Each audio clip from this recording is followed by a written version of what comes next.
Di jantung kota Jakarta yang ramai, tersimpan sebuah tempat yang sunyi dan penuh cerita.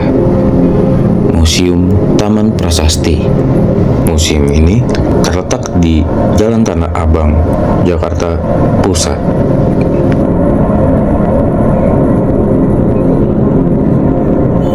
Sebuah ketenangan yang mengajak kita merenung tentang kehidupan, kematian, dan jejak-jejak sejarah yang terukir di batu nisan. Dahulu, tempat ini adalah pemakaman eksklusif bagi orang-orang Eropa di Batavia. Dikenal dengan nama Kebun Jahe Kober, pemakaman ini didirikan pada akhir abad ke-18 dan menjadi tempat peristirahatan terakhir bagi para pejabat, bangsawan, dan tokoh-tokoh penting pada masa kolonial Belanda.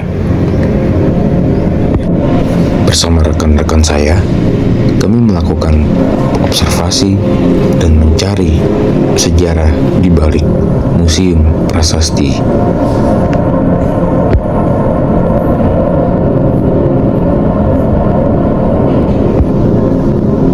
Sekarang kami berada di dalam Museum Prasasti, dan inilah tampak dalamnya.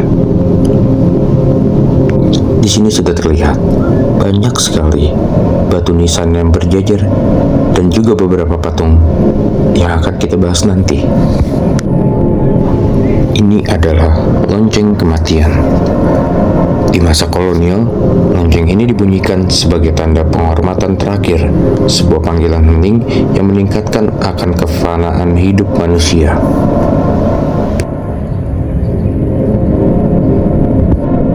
Patung Crying Lady adalah salah satu ikon paling terkenal di Museum Taman Prasasti Jakarta. Patung ini menggambarkan seorang wanita yang tertelungkup sambil menangis. Di balik cerita ini, seorang wanita ini yang baru saja menikah beberapa bulan dengan suaminya. Lalu suaminya itu terkena wabah penyakit malaria di Batavia.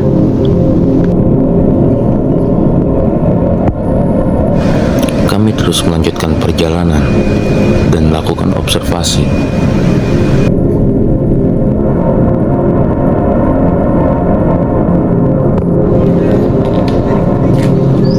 Lalu di tengah perjalanan kami melihat di depan kami ada rumah bumi.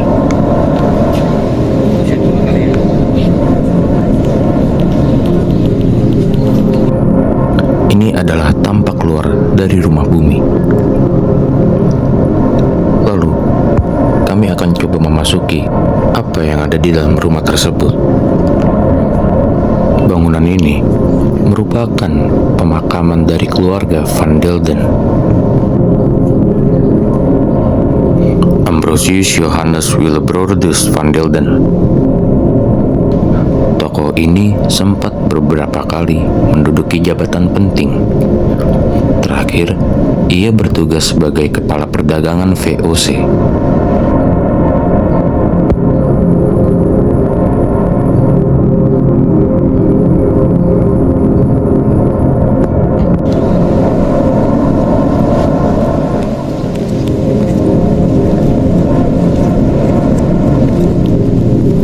Lalu, kami terhenti di depan Katedral Hijau. Nisan paling mencolok karena bentuknya seperti katedral dan berwarna hijau. Nisan ini dibuat untuk menghargai jasa panglima perang bernama J.J. Pierre yang dinilai sangat berjasa bagi pemerintah Belanda pada Perang Jawa.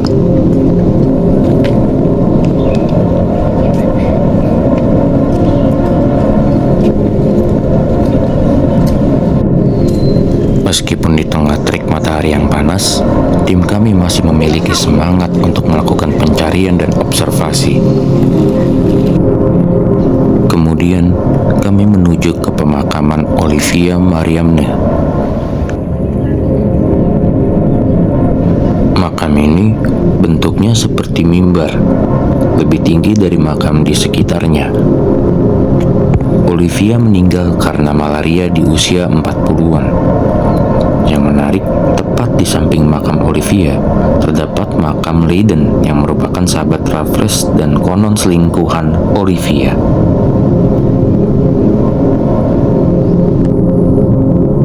Ini dia pemakaman John Casper Leiden yang tepat di sebelah pemakaman Olivia.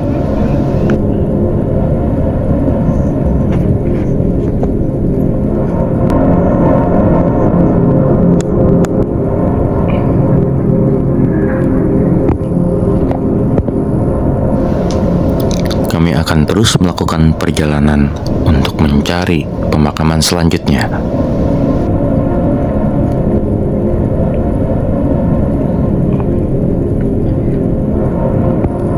Yaitu pemakaman dari Kapiten Jas. Kata Bapak Juru Kunci, satu-satunya jenazah yang belum dipindahkan dari makam ini adalah milik Kapiten Jas. Alasannya karena katanya dulunya serem di bawah pohon besar. Kalau mau pakai logika sih, karena di bawah pohon besar maka akar-akar pohon sudah merengsek ke kuburan, jadinya sulit buat buka makam. Hehehe. Begitu katanya. Selanjutnya, kami akan melakukan pencarian pemakaman Suhokgi. Ini dia pemakaman dari Suhokgi.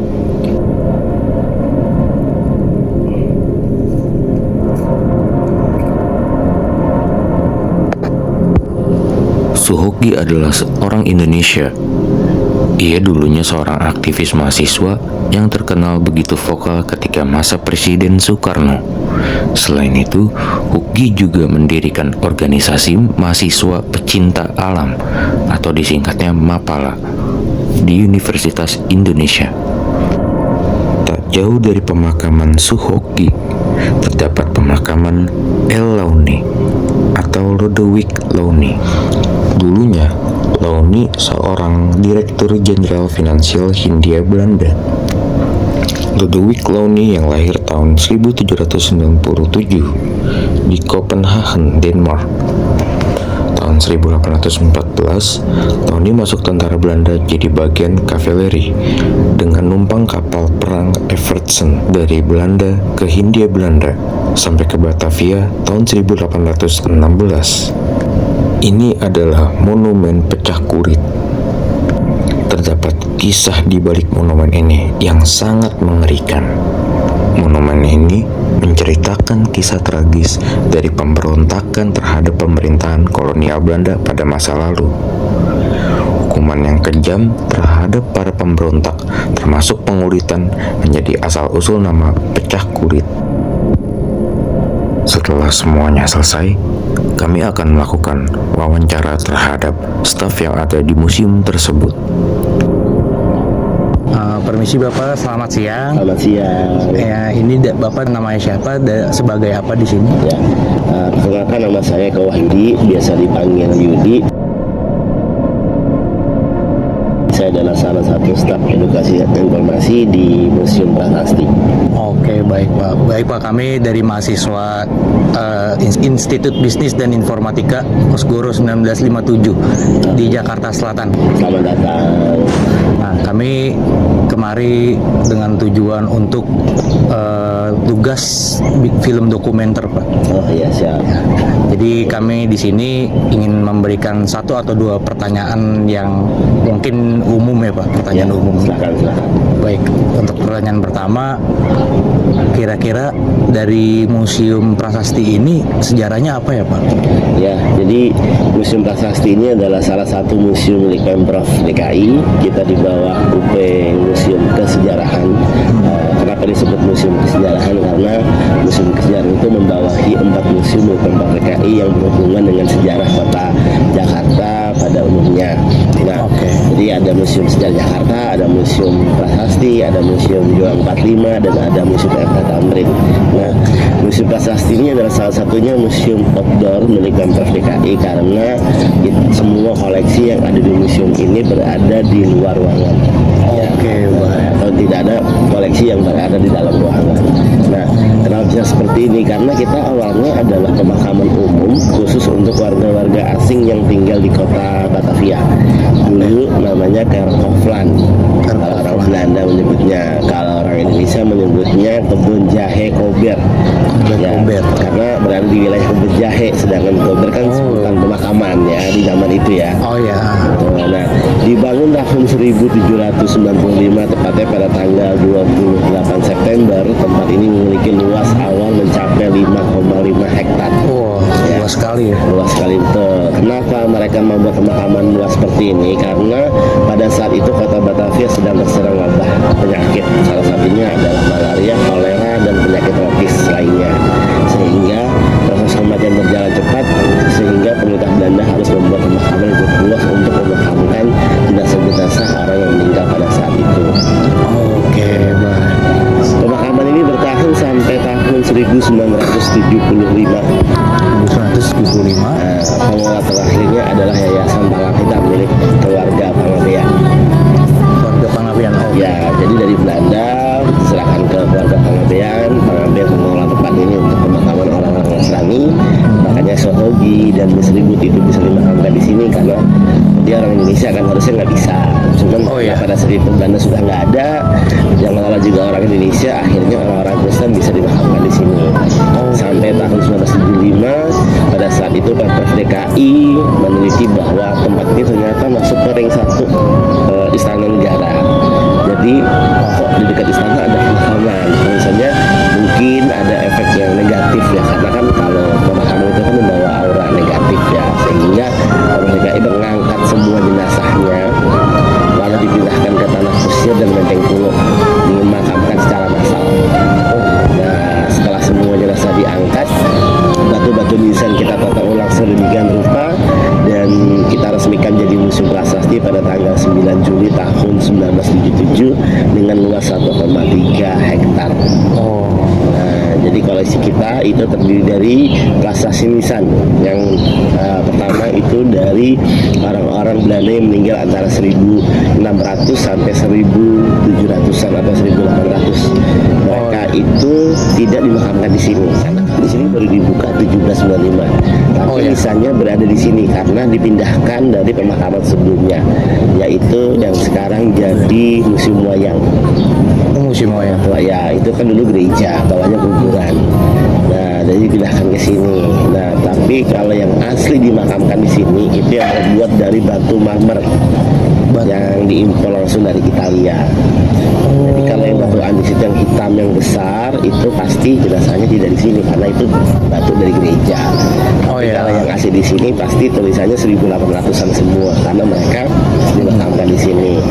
Nah, kita juga punya bangunan utama dibangun tahun 1844 bergaya arsitektur Doria, yaitu tiang-tiang. Nah, itu bangunan ini digunakan sebagai tempat pelaksanaan upacara pemakaman.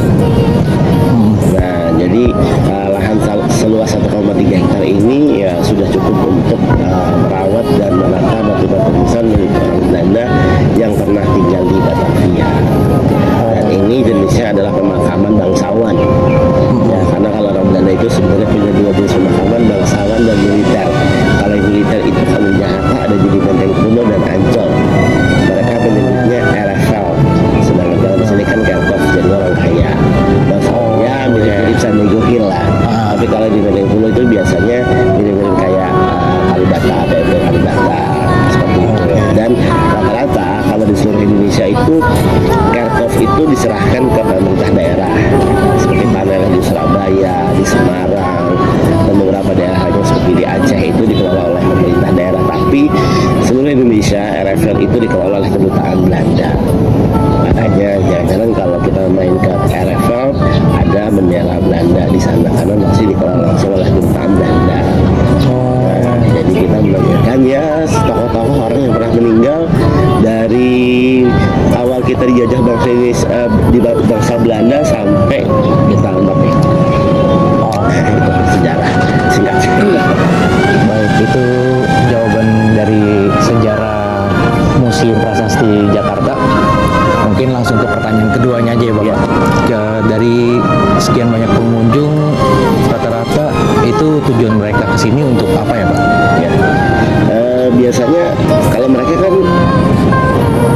Museum Prasasti itu agak unik ya, karena kita outdoor ya, atau open air. Oh ya. Ya, pertama itu. Terus kedua, kalau ke museum tempat lain itu kan mereka hanya terpaku ke tentang sejarah batu, sejarah kayu, sejarah lukisan. Jelas-jelas kalau kita bersaing dengan mereka, kita akan kalah karena sejarah mereka pasti lebih menarik. Iya. Sejarah kita dibuka aja nggak ada gitu kan. Benar. Nah, tapi ada kelebihan. Sekarang kan zamannya di medsos, ya kan. Jadi mereka kalau datang ke sini selain bisa belajar sejarah, mereka juga bisa mengadakan kegiatan seperti kayak photoshoot, bikin-bikin film dokumenter, atau mungkin kalau sekarang kan banyak dikenal sebagai video pendek seperti untuk TikTok atau Reel. Oh ya. Ya, jadi kan tempat kita ini kan seperti kayak di Eropa. Jadi kalau bisa mereka ambil angle yang bagus, kita bilang lagi di Eropa, orang juga pasti percaya juga. Iya sih. Gitu. Karena nuansanya Belanda Betul, sekali ya. karena semua koleksi kita itu diimpor dari Italia. Oh. Jadi pemakaman di Italia dan pemakaman di sini itu modelnya sama. Gitu. Karena bahan dari pemahat segala macam itu memang dari sana. Ya. Oke. Terus yang ketiga, mungkin kalau bikin acara seperti kayak playground, misal acara-acara seperti kayak outing lari-lari atau mencari jejak atau mencari apa di sini kan bebas ya, artinya nggak yang kalian mau lari mengguling-guling ya, istilahnya kita Oh, ya. ya bisa. Bahkan kalau Jumat pagi itu kita open house, karyawan di sekitar Museum Prasasti itu mereka biasanya melakukan jogging pagi ya, jadi di sini bisa pakai sepeda keliling-keliling pun bisa. Oh boleh ya. Boleh, tapi kalau di museum lain kan harus ditangkap sekali. Benar. Ya, jadi banyaklah kegiatan yang bisa dilakukan di museum ini. Jadi musim ini tuh gak seperti musim yang lainnya ya. Lainnya, betul. Bisa dipakai untuk jogging dan bersepeda juga, teman-teman. Ya, seperti itu. Oke.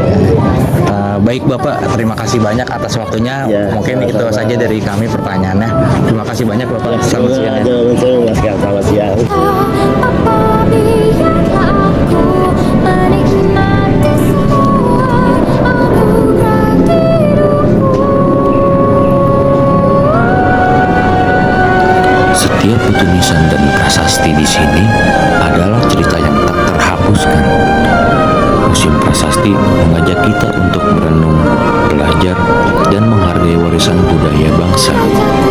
Dengan menjaga dan melestarikan sejarah, kita menghormati jasa para pahlawan dan memastikan bahwa semangat perjuangan mereka terus hidup dari generasi ke generasi.